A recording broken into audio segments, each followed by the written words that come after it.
Well, this morning, people across the state are picking up after that powerful storm hit Iowa hard. KCCI's Tommy Clark is live off of Valley West or Ashworth now and 8th. Tommy, you've been out and about, a lot of debris in the road. What are you seeing now it's a little lighter out there?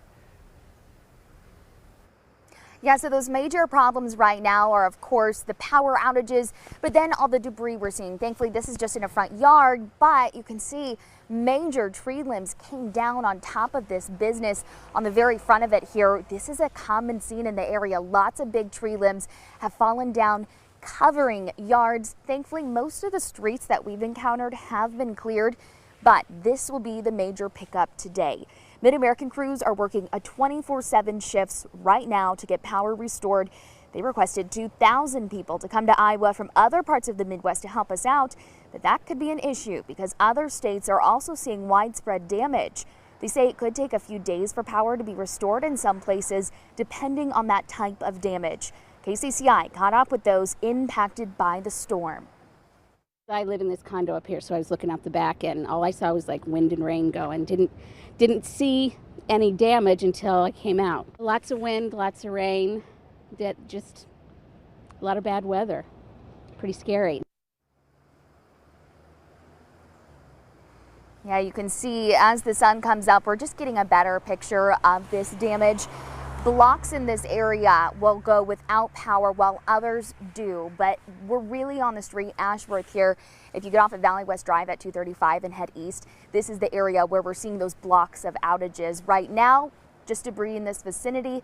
But, you know, a lot of people, since they don't have power right now, they've been having to call hotels and book rooms. We've called around to some of those hotels and they are completely packed because so many people are without power right now. We'll continue to track it. But for now, live in West Des Moines, I'm Tommy Clark, KCCI News, Iowa's news leader. Thank you, Tommy. A tough night for many, and we're seeing slow improvement this morning. Right now in the Des Moines area, a little more than 86,000 customers are still in the dark. Crews say they're working around the clock to restore power. And this morning, people in Marshalltown are without power, and it could be days before it's back on.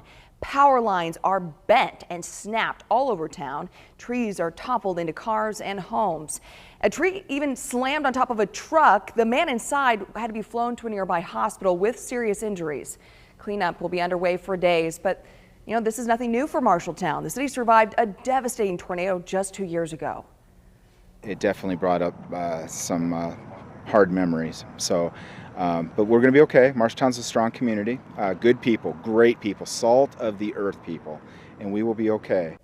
Iowans are resilient. Marshalltown's mayor did declare a civil emergency, and Marshall County officials say no one died in the storms. There is widespread property damage. In other parts of the metro, part of the roof on the Buccaneers Ice Arena on Hickman Road was peeled off. Now, the president of the hockey club says everyone was able to get to safety before the storm hit.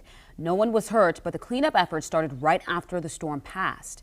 And it was a close call for a mail truck driver. He's shaken up after a limb fell onto his car while he was inside. This is near 54th and Ingersoll. The oak tree limb smashed and pierced through the windshield, and the driver says he was scared but will be okay. Now, the storm also caused a number of crashes along Interstate 35 between Ames and Alleman. One crash involved a semi-truck hauling piglets that flipped onto its side. The Animal Rescue League spent the afternoon trying to rescue over 3,000 piglets from the wreck. In Dallas County, we're getting a bird's eye view of the devastation there. Look at that. Phil Strong sent us this video of several downed trees in the area. You can also see what's left of the Tin Pig Tavern. The storm ripped its roof off and sent bricks crashing to the ground and into an SUV. All of that damage is going to have to be picked up, and cities are making arrangements to help you get rid of all the debris on your street. Des Moines Public Works will waive the sticker requirement for branches at curbside pickup for the next 2 weeks. The branch bunches can't be any heavier than 40 pounds each or longer than 4 feet. This weekend, you can drop off larger tree limbs for free at a scrub event. You can find all the information about that at dsm.city for more information.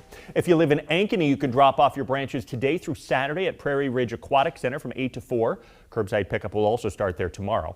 In Johnston, curbside pickup will start next Monday. If you want to get rid of your debris sooner than that, you can drop it off at Terra Park Wednesday through Friday. And if you live in Clive, they'll pick up storm debris on people's normal pickup day starting today. In West Des Moines, pickup starts Monday.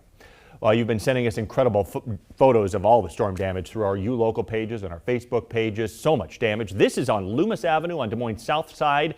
Plenty of trees have been snapped in half because of those almost hurricane-force winds. A KCCI viewer sent us this photo from their backyard in Ankeny. That is a big trunk. You can share all of your storm photos on our local or on our Facebook pages as well. But Bree, this all has to do with that big storm that moved across yesterday. Tell us more about it. Yeah, it was called a derecho, and it did extend all the way. It would take a look at this, South Dakota into Nebraska, and it did move across the whole state of Iowa, entering Iowa around 8 a.m., passed our way through, and then went into Illinois and Indiana. What is it? It is a long-lived windstorm. It has to have a path of damage that is over 250 miles long. This had over 700 miles, so this was a long-lived storm. And the other big criteria is the wind gusts need to be upwards of 58 miles plus for the duration of the length, and that was certainly what we had yesterday. We even had those isolated wind gusts over 100. These are the storm reports, and they stretch all across the state, and they extend into Illinois and Indiana. A lot of tree damage. Those older trees did not stand a chance against these winds. LeGrand, 106 mile-per-hour winds. Albion, 99 mile-an-hour winds. We had 80 mile-an-hour gusts here in Des Moines. Not the case today. Take a look at this. Calm this morning, winds staying below 10 miles per hour throughout the day, and beautiful for the cleanup.